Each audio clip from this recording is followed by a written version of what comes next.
घेता येतं। राहू, केतू आणि शनी असं हे 3 ग्रहांचं भारतातलं एकमेव मंदिर आहे।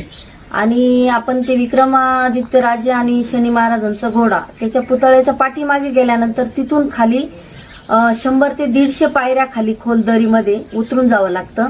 आणि तिथे जो उज्जैनवरनं विक्रम राजांना जो घोडा घेऊन आला होता शनी महाराजांच्या रूपात, तो घोडा अदृश्य झाला होता। त्या घोड्याचे पाऊल खुणा होत्या तिथे, तर तिथं पण एक मंदिर झालेलं आहे, आता नवीनच मंदिर झालेलं आहे, तर तिथं पण आपल्याला दर्शन घेता येतं। मुलामुलींचे लग्न जमत नाही किंवा नोकरी व्यवसायामध्ये जर काही अडचणी असतील तर इथे 5 किंवा 7 शनिवार जर दर्शनाला आलं तर सर्व समस्या दूर होतात, असे भाविकांचे अनुभव आहेत।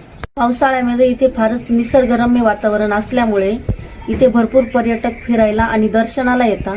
आणि उन्हाळ्यामध्ये इथे लग्न समारंभ पार पडतात। सकाळी आणि संध्याकाळच्या वेळेस इथे आजूबाजूच्या परिसरामध्ये भरपूर मोर बघायला भेटतात।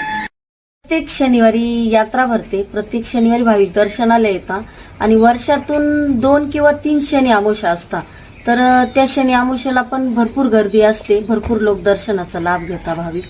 शनी मंदिर ट्रस्टकडून मंदिर परिसरात विकास कामे चालू आहेत।